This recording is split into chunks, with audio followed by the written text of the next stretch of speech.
Comment monter une cloison en plaque de plâtre sur ossature métallique? Niveau de difficulté, à marteau.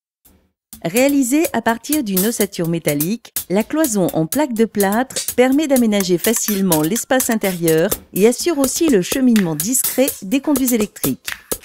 Vous aurez besoin de rails, de montants, de bandes périphériques de sol, de chevilles à frapper, d'isolants, de plaques de plâtre, de vis pour plaques de plâtre, de bandes à joint papier, d'enduits pour joint plaques de plâtre, de boîtiers d'encastrement d'appareillage électrique, de cartouches de mastic acrylique. Munissez-vous d'un crayon, d'un mètre, d'un niveau à bulles, d'une règle de maçon, d'une équerre de maçon, d'un cordeau à poudre, d'une cisaille ou d'une grignoteuse, d'un forêt à béton, d'un perforateur, d'un marteau, d'un lève-plaque à levier, d'une visseuse, d'un embout de vissage pour plaque de plâtre, de cale en bois, d'une pince à sertir, d'une scie cloche, d'une scie poignard pour plaque, d'un cutter, d'une râpe, d'un couteau pour isolant, de couteaux à enduire, d'un platoir inox et d'un pistolet extrudeur. Prévoyez un masque anti-poussière et des gants de protection. Le traçage. Repérez et tracez au sol la position de la cloison en tenant compte de l'emplacement de la porte. Tracez les éventuels retours en vous aidant d'une équerre de maçon. Reportez ensuite sur le mur avec un niveau adossé à une longue règle ou avec un fil à plomb. Reportez ensuite au plafond et tracez au cordeau à poudre. Un niveau laser permet de gagner beaucoup de temps pour repérer les tracés avec la même précision. Fixez le rail inférieur. Collez la bande de sol à l'emplacement du rail. Mesurez les découpes éventuelles et coupez le rail à la cisaille à tôle ou avec une grignoteuse. Placez le rail au sol contre le tracé et percez directement au travers avec le perforateur équipé d'un forêt à béton. Posez une cheville à frapper et chevillez ainsi tous les 60 à 80 cm. Fixez le montant au mur. Mesurez la hauteur entre sol et plafond, puis retranchez 1,5 cm pour connaître la longueur d'un montant. Si la cloison intègre une gaine électrique sortant du mur d'adossement, arrangez-vous pour la faire coïncider avec une des lumières de passage prévues dans le montant. Au besoin, recoupez le montant en conséquence ou percez. Emboîtez le bas du montant dans le rail inférieur, appliquez contre le mur au ras du tracé, puis fixez selon la nature du mur. Fixez le rail de plafond. Engagez l'extrémité du rail supérieur sur le dessus du montant, plaquez-le bien contre le tracé et fixez au plafond.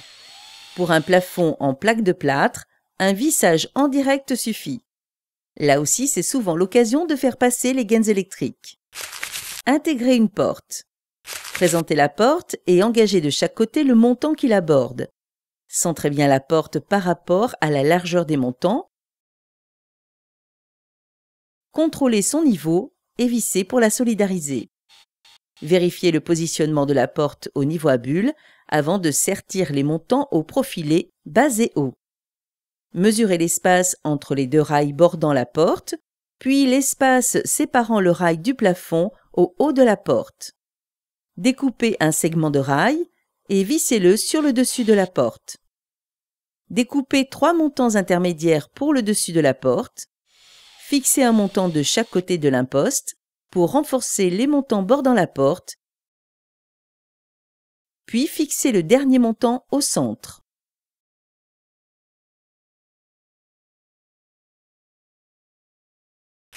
Les montants d'ossature. Les montants sont conçus pour s'ancrer dans les rails par rotation d'un quart de tour. Ils viennent se placer tous les 60 cm. Utilisez une pince à sertir pour solidariser le montant au rail. Marquez au crayon l'axe de chaque montant pour aider au repérage lors de la pose de plaque. Pour une cloison d'une hauteur supérieure à 2,60 m, réalisée avec des profilés d'ossature en 48 mm, vous devez doubler les montants intermédiaires qui viennent se fixer tête bêche. Fixez les plaques. Pour ménager un espace entre le sol et la plaque de plâtre qui empêchera toute remontée d'humidité, utilisez un cale plaque à levier qui facilite la pose ou disposez sur le sol des cales de 10 mm. Placez dessus la première plaque sur champ, plaquez-la contre l'ossature et commencez à visser sur les montants. Utilisez un embout spécifique qui permet de visser à fleur des plaques sans abîmer la surface de parement. Vissez vos plaques de plâtre une à une au niveau des montants en vous aidant des repères imprimés sur la face de parement des plaques. Les découpes. Pour couper une plaque à vos mesures, placez-la au sol et guidez-vous avec une règle de maçon pour trancher la ligne de coupe au cutter. Relevez ensuite délicatement la plaque sur champ, trait de coupe vers l'extérieur et tirez l'un des côtés vers vous pour que la plaque casse net. Passez alors la lame du cutter le long de la pliure pour trancher l'épaisseur du parement de carton. Un petit coup de râpe permet ensuite d'adoucir le bord de coupe. Ne placez pas côte à côte un bord aminci et un bord coupé. Arrangez-vous pour que le bord coupé soit toujours du côté du mur de retour ou contre le plafond. Les circuits électriques. Faites passer les gaines électriques jusqu'à leur point de distribution en utilisant les perçages prévus à cet effet sur les montants. Encastrez les boîtiers. Utilisez des boîtes à encastrer pour cloisons sèches, pour la pose des prises et des interrupteurs, une scie cloche suffit. Repérez le point de perçage, puis pratiquez la découpe circulaire. Engagez la boîte par l'orifice et bloquez avec les vis. Profitez de l'absence de plaque sur l'autre face de la cloison pour mettre en place la gaine. Pour un boîtier de dérivation, tracez la forme sur la plaque, percez aux 4 coins, puis utilisez une petite scie poignard à plâtre pour les coupes droites. Pourquoi isoler? La mise en place d'un isolant dans la cloison améliore les performances tant thermiques que phoniques. Relevez la hauteur sol-plafond et ajoutez 1 cm pour obtenir la longueur de volet d'isolant. Découpez avec un couteau pour isolant.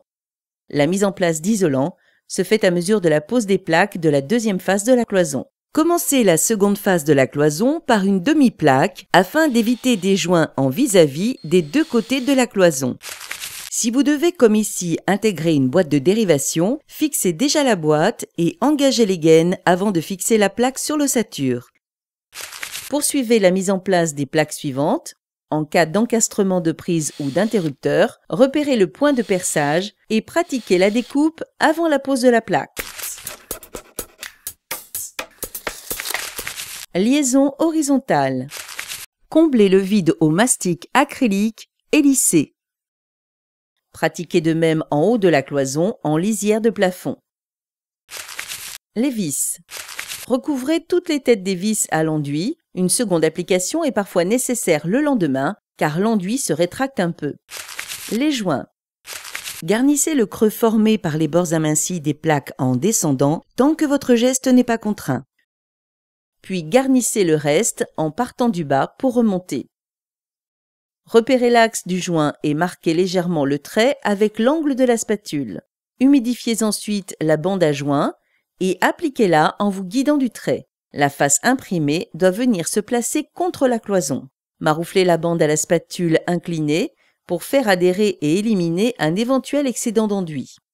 Repassez le lendemain une couche d'enduit, appliquez la couche de finition au plâtoir chargé en prenant appui sur les bords extérieurs. Terminez par un lissage d'un côté puis de l'autre avec un minimum de pression, juste pour éliminer une éventuelle surépaisseur. Après un ponçage léger des joints et un dépoussiérage, appliquez une peinture d'après sur vos plaques.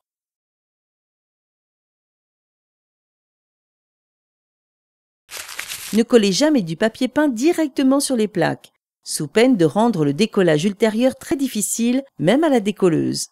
Là encore, une peinture d'après est indispensable. Une méthode efficace pour redéfinir l'espace et disposer de murs parfaits en un temps record.